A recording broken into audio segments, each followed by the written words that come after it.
વારંવાર સનાતન ધર્મના ઉપર જે પ્રહારો થઈ રહ્યા છે સ્વામિનારાયણ સંપ્રદાય કે અન્ય સંપ્રદાય દ્વારા વારંવાર થઈ રહ્યા છે, જ્યારે આ સંપ્રદાય એવું કીધું છે કે ભાઈ હિન્દુ છે જ નહીં, ભૂતકાળમાં એણે કોર્ટમાં એવું લખાણપૂર્વક કીધેલું છે, એટલે એ દેવી દેવતાનું વારંવાર અપમાન કરે છે. અને કાલે તો એણે હદ વટાવી નાખી છે, બ્રાહ્મણો વિશે બફાટ કર્યો છે. સનાતન ધર્મના મૂળ જે કોઈ હોય તો બ્રાહ્મણ છે, એના વિશે એણે ખૂબ બફાટ કર્યો છે. સમગ્ર બ્રહ્મ સમાજમાં એનો બહુ જ રોષ છે. અમે સરકારની પાસે માગણી કરી છે કે આના માટે ત્વરિત પગલાં લ્યો અને કોઈ એવા ઠોસ પગલાં લ્યો જેનો દાખલો બેસાડો કે ફરી પાછું કોઈ સનાતન ધર્મ ઉપર કે કોઈ જ્ઞાતિવાદ ઉપર પણ આંગળી નથી લે. એવો અમારો સરકાર પાસે ખાસ નિવેદન અને વિનંતી છે. એટલે આમ તો સમસ્ત હિન્દુ સમાજે આનો વિરોધ કરવો જોઈએ. બ્રહ્મ સમાજ દ્વારા વિરોધ કરવામાં આવી નથી, પણ બ્રહ્મ સમાજ લોકોને સમજાવવા માંગી રહ્યો છે કે સ્વામિનારાયણ સંપ્રદાય નામનો સ્થાપના એક બ્રાહ્મણે કરી હતી. તો વ્યક્તિ પૂજા જે આપણે કરીએ છીએ એ પહેલા જ શાસ્ત્રો ના પાડે છે વ્યક્તિ પૂજા ન હોવી જોઈએ. ત્યારે આવા જે કઈ મંદિરો મોટા મોટા ખડકાય છે, તમને લૂંટવાનો મોટો ધંધો છે, એક દુકાન છે મોટી, અને આ દુકાનોને બંધ કરવી જોઈએ. હવે રહી વાત વિરોધ કરવાની, અત્યારે 5-25-50-100 માણસનું ટોળું ભેગું થઈને શું કરી શકશે? જે લાખો બ્રાહ્મણો બ્રહ્મચોરાસી ની અંદરમાં બેઠા હતા, ત્યાં બ્રાહ્મણને ભિખારી કહે છે. હું તો એ બ્રાહ્મણોને એમ કહીશ કે તમારે જનોય કરવાનો અધિકાર નથી. ત્યાંથી ઉભા થઈ અને તમારે પેલા એ લંપટ સાધુને લઈ લેવો જોઈએ અને દાંત તોડી નાખવો જોઈએ. બીજી વખત કોઈ આવી હિંમત ન કરે. 40% બ્રાહ્મણો સ્વામિનારાયણ સંપ્રદાયની અંદરમાં રહી અને આ ટકલાઓની પૂજા કરે છે, જે જાણે છે કે આ હિન્દુ ધર્મની વિરુદ્ધ છે. એ લંપટ સાધુઓની સેવા બ્રાહ્મણો કરે છે. ધિક્કાર જેવા બ્રાહ્મણો. હરિભક્તો થઈને હિન્દુઓની 60% વ્યક્તિ એક અવાજ ઉપર સ્વામિનારાયણમાં ભેગા થઈ જતા હોય, ત્યારે હિન્દુઓને સમજવાની જરૂર છે કે આપણને હરિ નામે, આપણે કૃષ્ણને હરિ કહીએ છીએ, શ્રી હરિને હરિ કહીએ છીએ, નારાયણને હરિ કહીએ છીએ. ત્યારે હરિભક્તો તમને જયારે કે તમે નારાયણના ભક્તો છો અને એને મૂતરમાં તણાઈ જવાની વાત કરતો હોય ને, સાધુને તેને ગોળી મારી દેવી જોઈએ. એને બદલે હરિભક્તો થઈ અને આપણે ત્યાં જાય છે. તો સમજાવવાની સાધુઓને જરૂરત નથી, સમજવાની હિન્દુઓને જરૂર છે, સમજવાની બ્રાહ્મણોને જરૂર છે.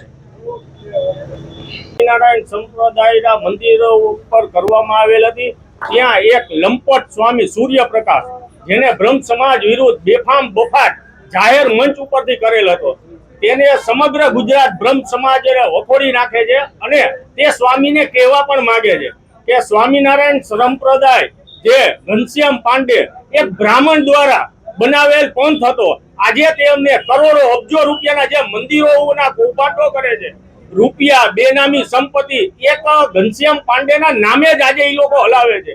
તો વારંવાર સનાતન ધર્મ ઉપર તેઓ પ્રહારો કરતા રહ્યા છે. ભૂતકાળમાં ભગવાન દ્વારકાધીશ, જલારામ બાપા, ગણપતિ બાપા, બ્રહ્મા, વિષ્ણુ અને મહેશ, અને હમણાં 15 દિવસ પહેલા જ ગણપતિ અને ઘનશ્યામ મહારાજ માસીયાઈ ભાઈઓ હતા, તેવા બફાટ નિવેદનો કરી પોતાનો સંપ્રદાય મહાન છે એવું બતાવવા માંગે છે અને વારંવાર સનાતન ઉપર પ્રહારો કરે છે. હનુમાન દાદા વિશે બેફામ નિવેદનો આપે છે અને વારંવાર બેફામ નિવેદનો આપી એકવાર માફી માંગી લે છે, એટલે એ વિષય પૂરો નથી થઈ જતો. હવે તો એવું લાગે છે પોતાના ધર્મનો પ્રચાર કરવા માટે સનાતન દેવી દેવતાઓને ઈરાદાપૂર્વક ટાર્ગેટ કરવામાં આવે છે. આની વિરુદ્ધ સરકારે પણ કડક પગલા લેવા જોઈએ અને દરેક સમાજે પણ વિચારવું જોઈએ. આ સંતો અલગ અલગ સમાજના દેવી દેવતાઓને વારંવાર ટાર્ગેટ કરીને એક બીજા સમાજને અંદરો અંદર પાખોરવાના જ ધંધા કરે છે.